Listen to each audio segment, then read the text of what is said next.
Hi everyone, welcome to Behind the Numbers. My name is Dave Bookbinder and welcome back to the show where we dig deeper to understand what really matters most in business.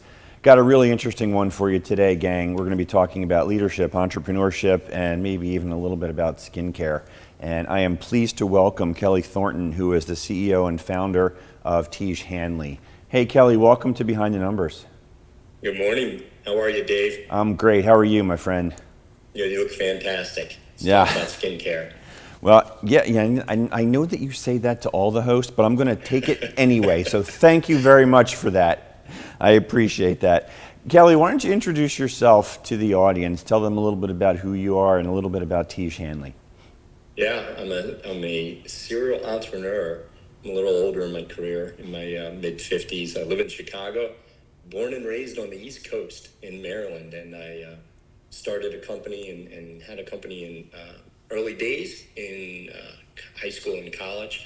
Went to the corporate route for 18 years. Was in sales. I lived in New Jersey and New York, and then eventually moving to Chicago, where I raised my family. I'm on my third business, which is called Tiege Hanley. We're a skincare company, and we are a company that's focused on selling skincare routines to guys. So we talk a lot of guys here at Tiege Hanley, Dave. Our concept is we want to help as many men look and feel amazing as possible. And the way we do that is sell what we call simplified skincare systems to guys. And we've been very fortunate with this company because we're in our 8th year, and we've sold millions of boxes to hundreds and hundreds of thousands of customers around the world. And it's been a lot of fun to live this mission of talking skincare and looking and feeling amazing to men. That's what we're trying to do right now.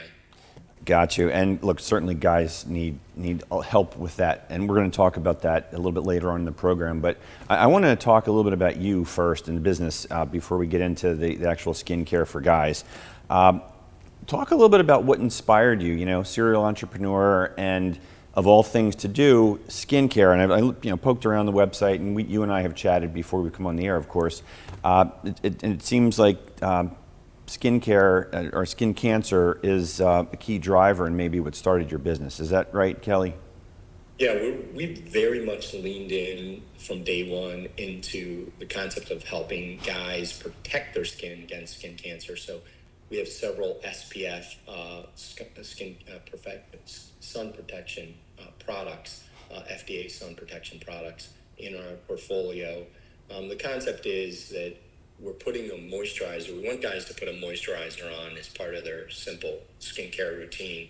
And we feel that if we give them a daily moisturizer with SPF, we can help them alleviate the opportunity, the possibility of getting cancer, skin cancer, which is the number one cancer of all men. So, and it's also happens to be the very most preventable. So how do we get down that path? The first and foremost, we're really trying to think about helping guys think about their skin. And then my business partner from day one, a gentleman named Rob Hoxie that lives in Connecticut, him and I grew up together in high school, went to college together, and during high school, his father passed away from skin cancer. And so I think, early on we were like, let's help guys understand this aspect of why it's important to take care of their skin, to protect them from getting melanoma. My father later did, struggle with cancer and passed away and had skin cancer issues as well. So we just want to educate guys on the importance of taking care of their skin. Skin cancer prevention is a pretty easy checklist if you use an SPF product and you do it regularly. Yeah, and thanks for sharing that, Kelley. I want to continue this thread, if you will, and talk a little bit about your entrepreneurial journey. Yeah. You sort of alluded to the idea that you're later in life with this business, but we'd love to have you share your story with the audience, and in particular, what did you learn along the way? What did each company provide for you as a stepping stone for the next? Yeah. Well, look, I early on had the entrepreneur bug. I remember, as I mentioned, I started a painting company.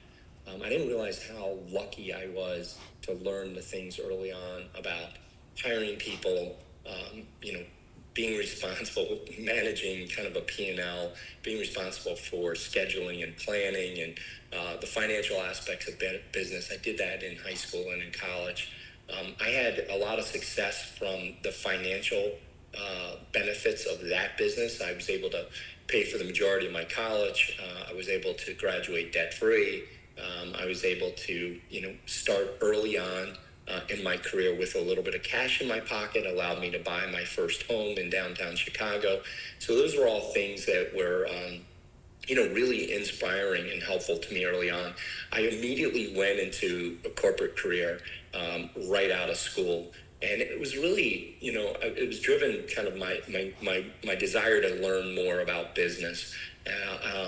It was kind of an interesting story, but I ended up working for the same company my father did in New York, actually Northern Jersey and New Jersey. And, and I remember the first couple days of driving to work, and I was 1 month out of school, and I was driving to work with my father, and I said to him, I'm not sure if I really want to do this, Dad. I think I want to continue my entrepreneur journey. And he's like, spend a few years learning about the corporate world. It'll serve you well. You'll learn a lot, and you'll be more prepared to have company. Unfortunately, it was great advice, but it took me 18 years to start my next company. Huh. I was with, big corporations, and I had an opportunity to work. I was in sales for what became International Paper. It was a great company, 30,000 employees. And I learned a lot, and it inspired me to start my second company. I felt like if I could be successful and make a lot of money for someone else, I could do it for myself again, and that's what inspired me to start my second company. Yeah, an 18-year gap. I mean, that's quite a gap, and I would think that a lot of folks at that point in time may have settled in, compromised, given up. How were you able to overcome that inertia, if you will, Kelley? Yeah, and that when I was kind of alluding to being an older entrepreneur, I mean, it's easier to entrepreneurship is all about risk. I'm sure you talk about that a lot. It's all about risk and how much risk that you're willing to take. When you get older in your career and older in life, you start having things like a mortgage and car payments. Depends where you live. You have school payments, children, and so forth and so on. And it's harder to assume risk the later you get in life. So, I was 18 years into my career. I was in my, almost 40 years old when I started my second business, Purchase Point. It was a global in-store design agency. It really took all the learnings I had with International Paper. I was on the in-store merchandising side of their business, and I was able to develop a global in-store retail strategy business. It took me over a year to exit. From the time that I'd written the business plan to the time I exit International Paper, it took me over a year. It was a very long process, and it took on a tremendous amount of soul searching and willpower. I really needed to build up kind of the will to want to go out on my own. And I just eventually got frustrated in my current role and felt that like I was describing earlier, I could accomplish. I was willing to take the risk and was willing to accept the consequences if it wasn't successful. So it is a very lengthy process. And anybody that's really out there thinking about owning their own business, I suggest that you really think long and hard about it and make sure that it's that you're ready to embark on the type of career that it takes to put food on your table every day and be responsible for everything that's happening in your financial life. Yeah, like you said, it's all about risk, and there's an old adage that the entrepreneur is the individual who's willing to work 80 hours a week, so they don't have to work 40 hours a week for somebody else. A lot involved. Yeah. Kelley, for folks who are watching and listening, want to learn more about you or the Tiege Hanley line, what's the best way for them to do that?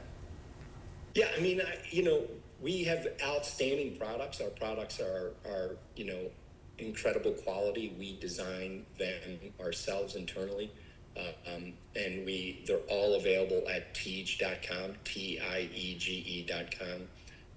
We have an awesome opportunity. If anybody listening wants to try our products, we have great. I think it's 40% off, or buy something, get free product.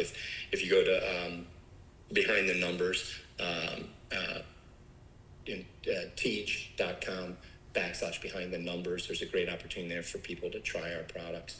But, I suggest that you get on a skincare routine. Any guys out there that is listening, I suggest you get on a skincare routine. There's a lot of great products out there. I think ours are some of the best. I think our routines are some of the best. But like we were talking about earlier, David, getting on a solid skincare routine where you're washing your face and you're using a high quality moisturizer with SPF, I strongly suggest you do that. For instance, Kiehl's is a great brand. Try our brand. Go to Tiege.com/Behind the Numbers. Try other products and let me know what you like. But I'm sure if you get on a healthy skincare routine, you'll see the benefits. Yeah, really well said. And first of all, thank you for the offer to the audience to get some discount. I'll make sure that gets dropped into the show notes. And like you said, it's important that you do it, and you make it easy, you make it simple. Kelley, don't go anywhere. We've got to pay a few bills here. Folks out there watching and listening, don't go anywhere either. We will be right back on Behind the Numbers after this quick break. Big Flamingo Insurance, what do you want? Yeah, can we get the auto insurance policy? Anything else? Can we add an extra driver? Number form combo, your premium comes with pickup spot 2. Okay. When it comes to insurance, you don't have to sacrifice service to save. Wait, this isn't even the right policy. Upgrade to NJM and get the 5-star customer service you deserve with discounts you'll love. Excuse me, Mr. Rollerbird? No jingles or mascots, just great insurance. NJM. Get a quote today. You can be confident choosing Farmers Insurance. There's no need to knock on wood. Perfect. This is an unnatural amount of natural light. Thank you. We are farmers. Bum, bum, bum, bum, bum, bum. Hey, Jake from State Farm. I want that personal price plan. So how's this for personal? I draw mustaches on players' faces when they're asleep. Coach Reed, you don't need to get that personal to get the State Farm personal price plan. It helps you create an affordable price just for you. Oh. Coach, it happened again. I'm gonna get to the bottom of this. Call or click to get a quote today. Like a good neighbor, State Farm is there. She found it. The feeling of finding the psoriasis treatment she's been looking for. Sotyktu is the first of its kind once daily pill for moderate to severe plaque psoriasis for the chance at clear or almost clear skin. It's like the feeling of finding that outfit psoriasis tried to hide from you, or finding your swimsuit is ready for prime time. Dad, once daily Sotyktu is proven to get more people clearer skin than the leading pill. Don't take if you're allergic to Sotyktu. Serious reactions can occur. Sotyktu can lower your ability to fight infections, including TB. Serious infections, cancers including lymphoma, muscle problems, and changes in certain labs have occurred. Tell your doctor if you have an infection, liver or kidney problems, high triglycerides, or had a vaccine or plan to. Sotyktu is a TYK2 inhibitor. TYK2 is part of the JAK family. It's not known if Sotyktu has the same risks as JAK inhibitors. Find what plaque psoriasis has been hiding. Ask your dermatologist about Sotyktu for clearer skin. So clearly you. Sotyktu.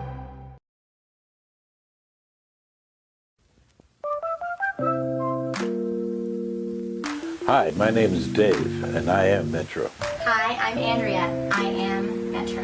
Hi, my name is Josh, and I am Metro. Hi, I'm George. I am Metro. Hi, my name is Joe, and I am Metro. Hi, I'm Mark. I'm Metro. Hello, my name is Seven, and I am Metro. My name is Chris, and I am Metro.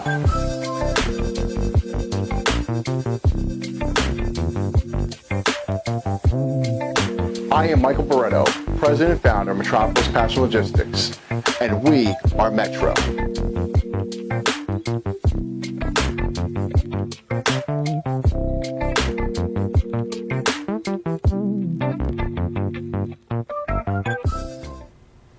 And welcome back to Behind the Numbers. I'm Dave Bookbinder, and we are talking with Kelley Thornton, who is the founder and CEO of Tiege Hanley. Hey, Kelley, wanted to start off this second segment by diving into some of the issues that you have as a business owner, entrepreneur. And one of the challenges that you've got is, in a direct-to-consumer product and marketing towards guys who, as we were talking during the break, may or may not be leaning into the idea of self-care. How do you break through that in terms of, we'll call it, the branding and the marketing of your product? Yeah, well, I mean, that has a lot to do with the premises of why we started this business. And when I was in my second company, which I mentioned earlier, Purchase Point, a global retail in-store design company, I was studying behavior, male consumer shopping behavior around the world. And, surprise, surprise, men don't like to go to stores. We don't talk about the Eagles playing the Bears, and then after the game say, Dave, let's run down to Nordstrom, and see what's happening in the skincare aisle. Those type of conversations would for sure never happen 20 years ago. Don't happen today. We realized that my personal opinion that men were not being spoken to correctly about skincare from skincare companies. And firstly, I don't think there weren't many skincare companies made by men and marketed to men. You might see a picture of Fabio with his shirt off and a bucket of water thrown at him in some advertising, and that's the reason why you should be engaged in men's skincare. I don't think that is really relating to 90% of the men that are in the marketplace. So we really market from a male voice to another male. It might sound counterintuitive, Dave. You might think that, sex sells. We should have a beautiful woman, speaking to a man about taking care of himself. And we really don't take that approach. We make content, most of our content, and not that we don't use women in our advertising. We do that all the time. But the majority of our content is men talking to other men about taking care of themselves. And that's, from a marketing perspective, that's where we really, our bread and butter is about a guy talking to another guy and giving his testimonial and the reasons why he is interested in taking care of himself. And if we go back, we were speaking about, changes in the way men think about taking care of themselves.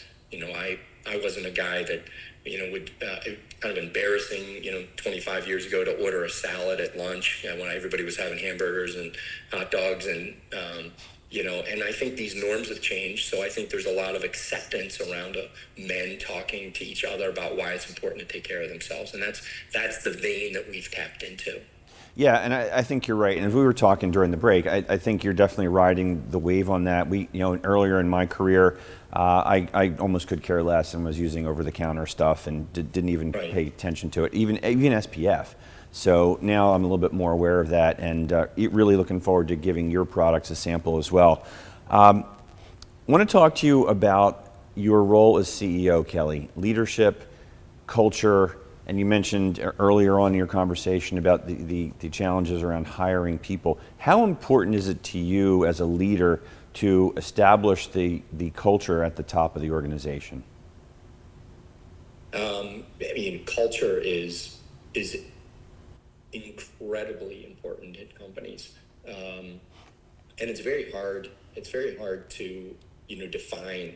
You think if you really just think about it, you might think, and not think deeply about it. You might think it's like the work environment, and is there coffee available, and do people sit with each other during lunch, and are there snacks, and does the company go out afterwards and have a beer together? That actually is a very small part of it, but is really not particularly critical when it comes to developing culture. Culture is really starts obviously from the top, starts from the leader. It's very much a reflection of how the leader thinks and feels. But culture is more of a structure within the organization of how you're going to accomplish your business goals. So they are values related to the mission of the company, and they're values related to how you will ascertain that vision and that mission. Specifically, at our company, We have a set of core values at our company. Our vision is very, very clear. So our vision, everybody at the company understands the vision. We have an insane amount of transparency. So within our organization, we have tremendous transparency. It's not just on a need-to-know basis. It's not just at a leadership basis. We have everybody at the company sits in at least once a month and is aware of what's going on. We share our financials to the entire company, to the leadership team every week, including our bottom line number, so everybody knows what's going on. And then we live by 7 or 8 core values. And those core values, I'll give you some examples of them. The need for speed is one of them. We want to get done things quickly and make decisions on less information. Further together, connected to data, hire and train the best, teach guys first, understanding our customers. So there are a few examples of things, and those core values are spoken about every single day. So I will say to someone that works with me or as one of my direct reports, I'll say that is really, Tom, that is really a great example of further together or need for speed. Or connected to data when we're making decisions. Every day we're focusing on what is the data telling us. So that is how, in my opinion, that's how culture is created, and that's how companies, I think, have a clear vision and are able to accomplish what their goals are. Yeah, really good. And I just want to emphasize, because I hear this a lot from the companies that are really successful in implementing culture and driving employee engagement. And it's what you said about speaking of the culture. It's not just enough to post the signs on the walls or at the reception desk when people walk in and see it. You've got to actually talk about it. And congratulations to you for doing that. Kelley, tell the audience how they can connect with you if they want to learn more about you or Tiege Hanley. Yeah, I mean, I would love to make content on LinkedIn. I try to post once a week. The intent of me posting content on LinkedIn is to try to help out other people that are thinking about their careers, that are thinking about entrepreneurship, that are thinking about marketing. My intent isn't to build a big audience. I'm at the point in my career where I feel like I've accomplished a lot of things that I want to personally accomplish. So I'm really trying, to the extent that I can, to give back. So please follow me on LinkedIn, or at least connect with me on LinkedIn so you can take a look at my content and let me know if you have any questions or if I can ever help you in any way. I have several companies that I mentor to. I keep them on a monthly schedule of talking to them. So love to help anybody out that I can. That's awesome. And I'm going to give you a chance here to humble brag in a second, Kelley. And let me tee this one up for you, because you're an interesting guy. You're a very humble guy. A lot of CEOs have a lot of hubris. I had a guest on my show once who wrote a book, something to the effect of "Is Your CEO a Psychopath?" where he did the deep dive and found that most CEOs do have psychopathic behaviors and tendencies. You're a humble guy, and you continue to express that and live that. How important is being humble to you? Yeah, well, I think, first off, I struggle with this. I've struggled with this a long time. There's a huge difference between being, arrogant and cocky and arrogant and versus confident. There's a massive, massive, massive difference between being confident and arrogance. And sometimes being uber confident comes across as being slightly arrogant. I think business entrepreneurs that have been through a lot and that have had the fortune to stay in their business for a long time, they have an extreme confidence, because you have to believe in yourself. You have to believe in your vision and what you're trying to accomplish. I mean, you have to believe it with all your heart and soul, and you have to be willing to lean in and live that with your whole being. So entrepreneurs need to be very confident. And humility versus arrogance is, is everything. Understanding, where you've been, understanding your place in life, and understanding where you're going is critical. And I think humility, any very successful business person I've ever met is insanely humble. They're insanely, they have a level of humility that's beyond, most people's understandings. The arrogant ones are the ones that are always failing. They're the ones that, they may have a level of success at a certain point, which drove their arrogance, but over time it'll catch them. They'll stumble and they'll fall, and it'll be their arrogance that trips them up. So I work on my humility all the time. I'm fortunate every day to fight the fight. I come in every morning feeling very fortunate that I have another day to fight the fight. And I have 9 meetings today, including 2 live broadcasts this afternoon, in addition to talking to you today. And I'm just very, very fortunate that I have an opportunity to fight the fight every day. I'm in it to win it. Yeah, and I agree with everything you just said. And I think for the audience, what I unpacked from that was gratitude. If you maintain that gratitude, the humility piece is the natural offshoot of that. Kelley, we are down to the short strokes here, just a couple minutes to go, and I want to give you the last word here. And what I'd like you to do, we've talked a lot on the program here about why guys should be thinking more about skincare. I want to give you a chance to talk to the women in the audience as to why they need to maybe help the guy in their life. Yeah, I mean, everybody we talk to about our business, the first thing they think of is, how do you do, are the women buying for their men?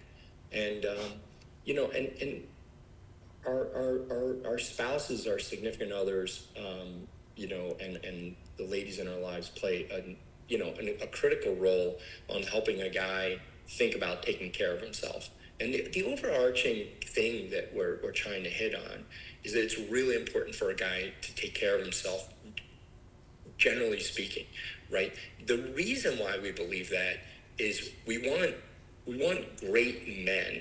We want to help men be great. Great men are critical for great families, raising children, so that we can be the best fathers and brothers and husbands that we can be. So it's really helpful that when women are helping us on this journey, helping us think about our health, our mental health, our physical health, exercising correctly, eating correctly, and women play, and I think of my own spouse. I've been married 30 years. The part that my wife plays in making sure that I'm thinking about my health. So when it comes to skincare, it is important for women to introduce guys, their boyfriends or brothers or significant others or husbands to the concept of taking care of their skin. But that being said, ultimately, success for Tiege Hanley customers come when the man himself is really engaged in trying to take care of himself.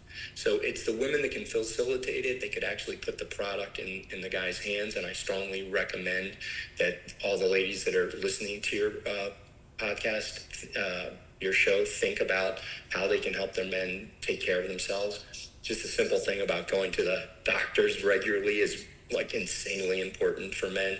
If you're already doing that, think about going to the dermatologist regularly is insanely important for men. Most men don't do that. And so our women should be encouraging our guys to wash their face, use a high quality moisturizer with SPF, use something at night that's going to help them anti-age. And the women in our lives can be very, very critical to help our guys think correctly about it. Yeah, that's awesome. Great message, a good public service announcement, if you will, for everybody out there watching, listening. Kelley, unfortunately, we are out of time. I can't thank you enough for joining us today and sharing your story with us on Behind the Numbers. Thank you, David. And that was Kelley Thornton, CEO and founder of Tiege Hanley. Definitely check him out on LinkedIn. A lot of good content there. And please take a look at Tiege.com, Behind the Numbers, for a special offer that Kelley was kind enough to offer our audience. I want to thank Emma for running the board today. Good job over there behind the lights. I want to thank you, the audience, for watching and listening. We can't do this program without you. My name is Dave Bookbinder, and I'm the one that my clients turn to when they need to know what their most important assets are worth. So if you're an entrepreneur or business owner and you don't know what your business is worth, we probably should talk, and you can always find me on LinkedIn. I'm always happy to have that conversation. That's all we have for today, gang. If you liked what you heard, please hit the subscribe button. Feel free to drop a review. We always appreciate that. Take care. We'll see you next time.